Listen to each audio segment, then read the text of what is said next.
History is often told as a sequence of battles, of victories and defeats measured in territory gained or lost. But sometimes the most significant battles are not fought on any map. They are waged in the minds of millions of men, in the delicate calculus of hope and despair. This is a story about the end of a war, but more than that, it is the story of a psychological collapse so vast, so total, that it defies easy explanation. It is an account of how an army, renowned for its discipline and tenacity, simply ceased to exist. In the final, chaotic months of the Second World War in Europe, hundreds of thousands of German soldiers made a conscious, deliberate choice. It was a choice born not of cowardice, but of a brutal and pragmatic calculation forged in the crucible of total war. They chose to surrender. Specifically, they chose to surrender to one enemy over another. This is the story of the Great Collapse. The story of why 500,000 men in a single vast encirclement laid down their arms rather than face the inevitable, and why their choice of captor was the most important and final decision they would ever make. Our story starts not on a battlefield, but in the mind of a single German officer trapped with his men in a cage of steel. The date is April 14th, 1945. The place is a shrinking pocket of land in Germany's industrial heartland, the Ruhr. This is the smithy of the German war machine, now destined to become its tomb. Field Marshal Walter Model, a man known as the Führer's fireman for his skill in shoring up collapsing fronts, looks out at the remnants of Army Group B. 300,000 men. They are a ghost army, a cross-section of a dying empire. There are grizzled veterans of the Eastern Front, their eyes haunted by things seen in the snows of Russia. There are boys from the Hitlerjugend, their boyish faces a jarring contrast to the oversized helmets and ill-fitting uniforms. And there are the old men of the Volkssturm, the People's Militia, grandfathers armed with ancient rifles, called upon to sacrifice themselves for a cause already lost. They are completely surrounded. To their north and west is the American Ninth Army under General William Simpson. To their south and east, the American First Army under General Courtney Hodges. The two armies have linked up, sealing the pocket, a maneuver of breathtaking speed and scale orchestrated by General Omar Bradley. For the men inside, the sky offers no solace. It is a constant, humming gray, filled with the unending aluminum rain of Allied air power. P-47 Thunderbolts and P-51 Mustangs circle like vultures, pouncing on any sign of movement below. The mathematics of destruction are brutally simple. There is no hope of a relief force. The last reserves were squandered in the Ardennes. There is no chance of victory. There is only the choice of how to end it. Hitler, in the subterranean madness of his Berlin bunker, has issued a decree dripping with delusion. The Ruhr is to be a fortress, a Festung, its defenders fighting to the last man and the last bullet. To surrender is treason. But Model, a man of harsh realism, despite his Nazi convictions, sees the truth on the faces of his soldiers. He sees the hollowed-out cheeks, the gnawing hunger, the profound, soul-deep weariness. He smells the gangrene in the makeshift hospitals and the cordonite that never leaves the air. He hears the unending rumble of American artillery, a sound that has become the very heartbeat of their world. For weeks, the Americans have been waging a different kind of war. It is a war for the German mind. Leaflets, printed in perfect, idiomatic German, flutter down from the sky by the millions. They are not crude propaganda. They are instruments of truth. One leaflet shows a detailed map of the Ruhr pocket, accurately marking the American advance. For a soldier cut off from reliable news, this map is a devastating confirmation of his own hopeless situation. Another leaflet features a photograph of smiling German prisoners in an American POW camp, with a letter printed on the back from a corporal to his wife, describing the unimaginable: 3 meals a day, medical care, safety. At night, from the American lines, powerful loudspeakers broadcast across the blasted landscape. A calm, reasonable voice speaks not of hate, but of logic. Your fight is over. Further resistance is futile and will only cost German lives. You have fought bravely. Now save yourselves for the rebuilding of Germany. This relentless 24-hour campaign of truth was a key weapon designed to dismantle the very foundations of the will to fight. Walter Model is faced with an impossible choice. He is a field marshal of the Third Reich, bound by a personal oath to his Führer. To obey means condemning 300,000 men to a pointless, agonizing slaughter. To disobey is to commit the ultimate act of treason in the eyes of the regime he has served his entire life. He cannot bring himself to utter the word surrender. So he finds a third way, a bureaucratic loophole to sanction mass survival. On April 15th, Field Marshal Model issues his final order. Army Group B is formally dissolved. The fighting, he declares, is now over. He informs his men that their duty is done, that every soldier is now free to act according to his own conscience. In a final astonishing act, he tells his non-combatant personnel and the aged Volkssturm to simply discard their uniforms and walk home. It is a surrender in all but name. The dam of discipline breaks. It begins as a trickle, then becomes a flood. Over 300,000 German soldiers walk out of their foxholes and makeshift shelters, hands held high, and into American captivity. It is the single largest mass surrender in Western Europe during the entire war.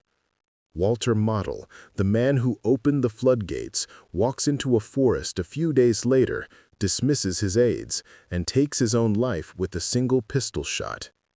He could not bring himself to surrender, but he could not bear the guilt of a pointless sacrifice.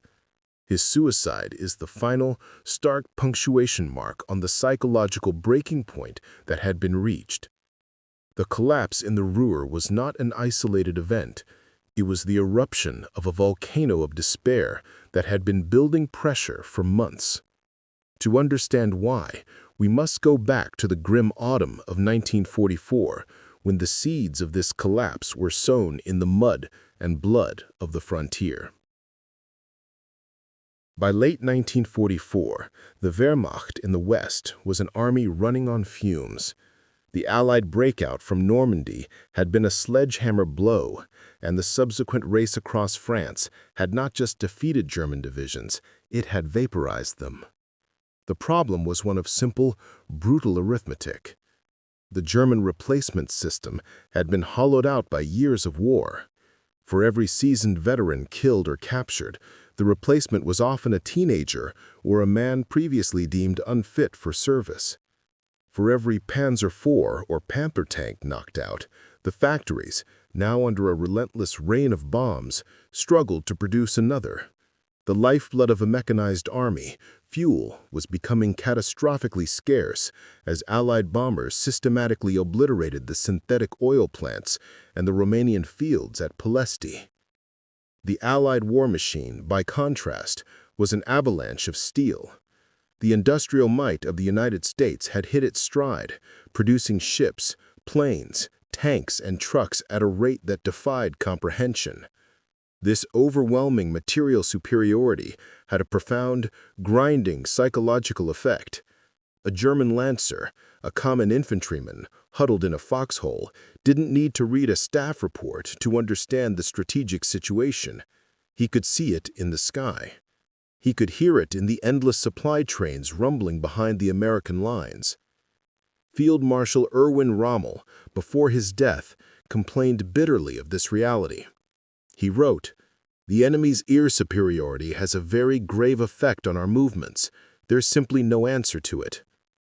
The German soldier learned to fear the daylight. The sky was the domain of the Yabos, the German slang for the fighter-bombers that seemed to be there everywhere at once. A German column on the move during the day was a suicide parade. A single staff car was a magnet for cannon fire. This constant, high-velocity threat from above created a pervasive sense of helplessness, a condition the soldiers called Yabo Schreck, Yabo terror. It was a feeling that no matter how well you fought or how cleverly you hid, death could arrive from the sky at any moment, without warning and without defense. Yet the German soldier was resilient, conditioned by years of indoctrination. Joseph Goebbels' propaganda ministry had painted a stark picture of the world.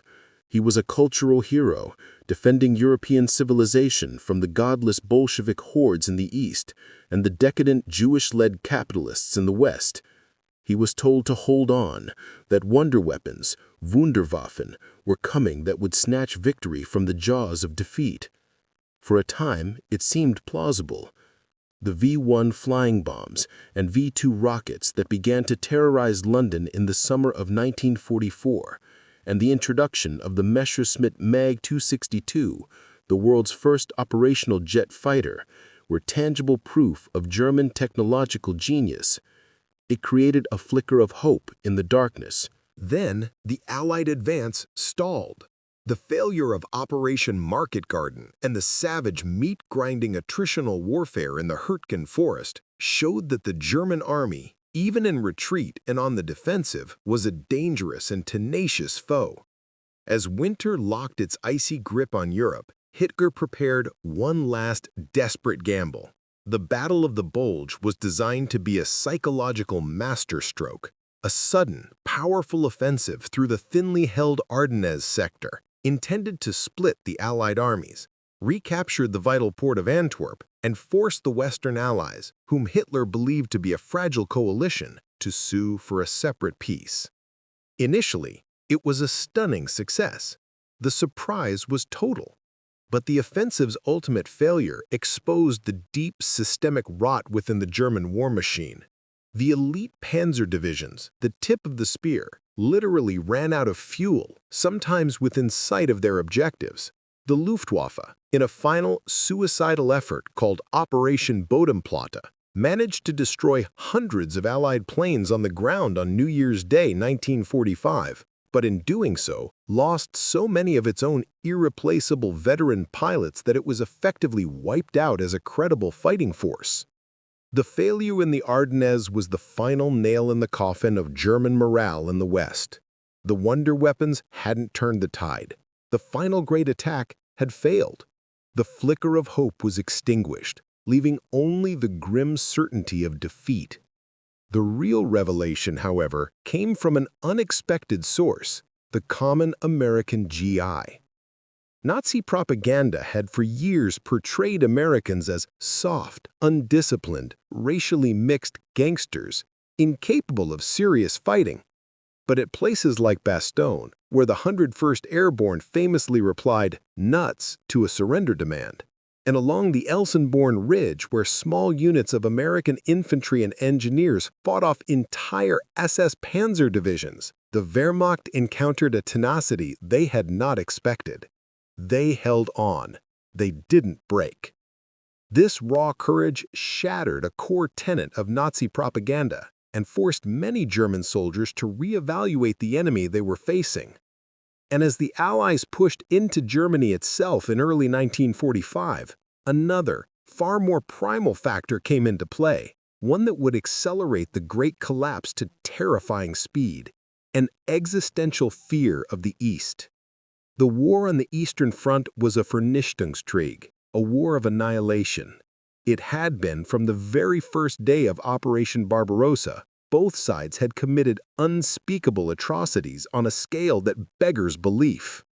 The German soldier knew what his army had done in Russia, in Ukraine, and Belarus, and he had a terrifyingly clear idea of what the Red Army, now on German soil, would do in retaliation. Stories of Soviet vengeance, some true, some exaggerated by Goebbels' own propaganda in a desperate attempt to stiffen resistance, spread like wildfire through the ranks. Every soldier with a family in Pomerania, Silesia, or East Prussia was consumed with a sickening dread. This created a bizarre, unspoken strategic objective that consumed the German army in the final months: survive long enough to be captured by the Americans or the British. It became a desperate race to the West, a headlong flight, not to fight the Americans, but to surrender to them. The American lines became a sanctuary, a haven from the apocalyptic retribution sweeping in from the east. The difference in the treatment of prisoners was stark, and every German soldier knew it. To be captured by the Soviets was a potential death sentence. Of the 91,000 German soldiers who surrendered at Stalingrad, only 6,000 ever saw Germany again. By contrast, the Western Allies, and particularly the Americans, adhered to the Geneva Convention. While conditions in the massive, hastily constructed frontline holding pens, the infamous Rhine-Wiesenlager, Rhine Meadow camps, could be appalling due to the sheer, overwhelming number of prisoners and the logistical chaos of a collapsing front, they were temporary. Once processed, a German POW in American or British hands could expect something unimaginable on the Eastern Front: humane treatment. Over 400,000 German prisoners were even shipped to camps across the United States. There, they were housed, fed, and given medical care. Many worked on farms or in non-war-related industries for a small wage. For a soldier who had survived the hell of the Eastern Front, a POW camp in Texas or Alabama was not a punishment, but a reprieve, a golden cage. This knowledge spread like a virus of hope through the Wehrmacht, a powerful incentive to choose one's captor carefully.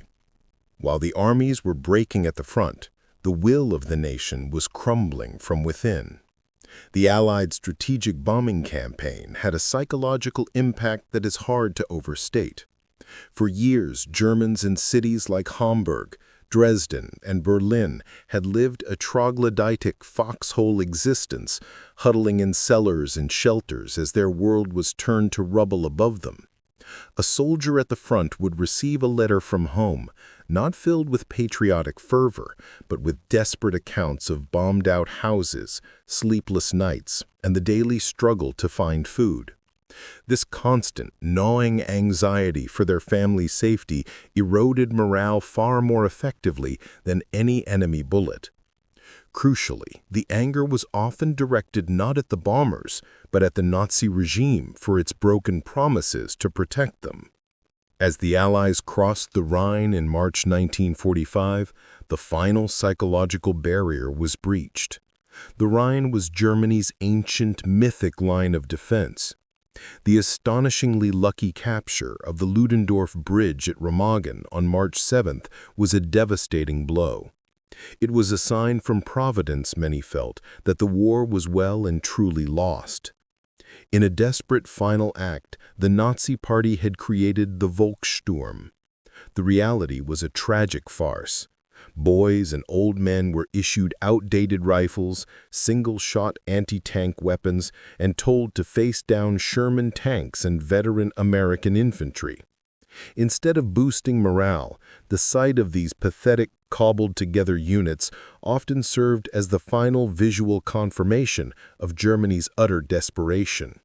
In town after town, as the Americans approached, it was often these old men and local leaders who, defying the fanatical local Nazi officials, hung white flags from their windows to save their homes from destruction. This confluence of factors, material exhaustion, the final failure of hope in the Ardennes, the existential terror of the Eastern Front, the explicit promise of humane treatment by the Americans, the collapse of morale in the home front, and the utter disillusionment with a failing, hypocritical Nazi regime created the perfect psychological storm. By April 1945, the German army in the West was not just physically defeated, it was spiritually hollowed out. It was an army waiting, and even hoping, to surrender.